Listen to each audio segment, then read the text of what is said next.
नमस्कार दोस्तों, सनातन धर्म में एकादशी व्रत को सभी व्रतों में श्रेष्ठ माना गया है। लेकिन क्या आप जानते हैं कि एकादशी व्रत का पूरा फल तब तक नहीं मिलता जब तक आप इसका पारण सही विधि और सही समय पर न करें। साल 2026 में मोहिनी एकादशी का पावन व्रत 27 अप्रैल को रखा जाएगा। आज के इस विशेष वीडियो में हम जानेंगे कि 28 अप्रैल को आपको व्रत कैसे खोलना है, पारण का शुभ मुहूर्त क्या है और हम सुनेंगे पारण की वह सबसे शक्तिशाली पौराणिक कथा जिसे सुनकर साक्षात सुदर्शन चक्र भक्त की रक्षा के लिए दौड़ आता है। वीडियो को अंत तक जरूर देखिए क्योंकि आधी अधूरी जानकारी से व्रत का पुण्य कम हो जाता है। और अगर आपने हमारे चैनल को सब्सक्राइब नहीं किया तो चैनल को सब्सक्राइब कर लें और बेल आइकन को दबाना न भूलें। सबसे पहले हम बात करते हैं पारण के समय की। साल 2026 में मोहिनी एकादशी के पारण का शुभ समय 28 अप्रैल दिन मंगलवार को सुबह 5:43 से लेकर सुबह 8:21 तक रहेगा। याद रखिए, एकादशी का पारण हमेशा हरिवासर समाप्त होने के बाद और द्वादशी तिथि के भीतर ही करना चाहिए। अब हम जानेंगे पारण की विधि। द्वादशी की सुबह सूर्योदय से पहले उठे, स्नान के बाद स्वच्छ वस्त्र धारण करें और भगवान विष्णु के मोहिनी स्वरूप की पूजा करें। उन्हें ताजी तुलसी की मंजरी और फल अर्पित करें। पारण के दिन ब्राह्मण को भोजन कराना या अन्न का दान करना महापुण्य फलदायी होता है। व्रत खोलते समय सबसे पहले भगवान का चरणामृत या तुलसी दल ग्रहण करें। इस दिन भोजन में चावल जरूर शामिल करें क्योंकि एकादशी को चावल वर्जित है और द्वादशी को चावल खाकर ही व्रत संपन्न माना जाता है। अब हम सुनते हैं वह दिव्य कथा जो हमें बताती है कि पारण के समय का पालन करना क्यों अनिवार्य है। पौराणिक काल में राजा अम्बरीश नाम के एक महान राजा थे।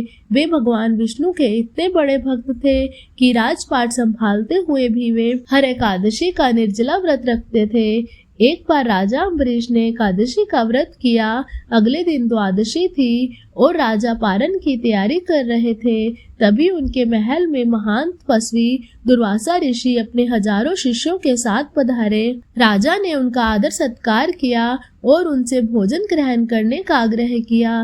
दुर्वासा ऋषि ने कहा, राजन, मैं अभी नदी में स्नान और तर्पण करके आता हूँ, तब तक आप मेरा इंतजार करें। समय बीतने लगा लेकिन दुर्वासा ऋषि वापस नहीं आए। इधर द्वादशी तिथि समाप्त होने में केवल कुछ क्षण ही बाकी थे। राजा अम्बरीश भारी असमंजस में पड़ गए। शास्त्रों के अनुसार यदि द्वादशी तिथि बीत जाए तो एकादशी व्रत का फल नष्ट हो जाता है। दूसरी ओर अतिथि ऋषि के आए बिना भोजन करना उनका अपमान था। राजा ने अपने गुरु और विद्वान ब्राह्मणों से पूछा कि अब क्या करना चाहिए। तब समाधान निकला कि जल का पान करना भोजन के समान भी है और नहीं भी। राजा ने केवल एक घूंट भगवान का चरणामृत ग्रहण कर लिया ताकि उनका व्रत समय पर पूरा हो जाए और वे अन्न खाए बिना ऋषि का इंतजार भी कर सके।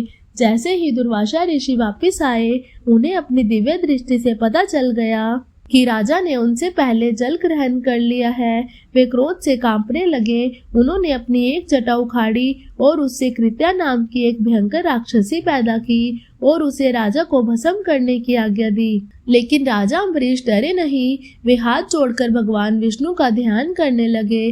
तभी अचानक वहां भगवान विष्णु का सुदर्शन चक्र प्रकट हुआ। उसने एक क्षण में कृत्या को भस्म कर दिया और फिर वह दुर्वासा ऋषि की ओर बढ़ने लगा। अपनी जान बचाने के लिए ऋषि तीनों लोकों में भागे। वे ब्रह्मा जी के पास गए, शिव जी के पास गए, लेकिन किसी ने उन्हें नहीं बचाया। अंत में वे भगवान विष्णु की शरण में पहुंचे। भगवान ने मुस्कुराते हुए कहा, हे ऋषि, मैं तो अपने भक्तों के अधीन हूँ। आपने मेरे भक्त के साथ गलत किया है, इसलिए आप उन्हीं से क्षमा मांगिए।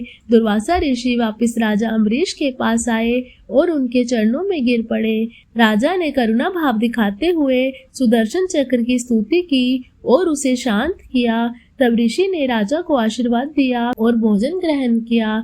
दोस्तों, इस कथा से हमें यह शिक्षा मिलती है कि जो भक्त नियम पूर्वक व्रत का पालन करता है, भगवान विष्णु स्वयं उसकी रक्षा के लिए तत्पर रहते हैं। हमें उम्मीद है कि मोहिनी एकादशी की यह जानकारी और पारण की यह महान गाथा आपके जीवन में सुख शांति लाएगी। अगर आपको ये वीडियो अच्छा लगा हो तो कमेंट में लिखे जय श्री हरि और चैनल को सब्सक्राइब करना न भूलें। मिलते हैं अगली वीडियो में।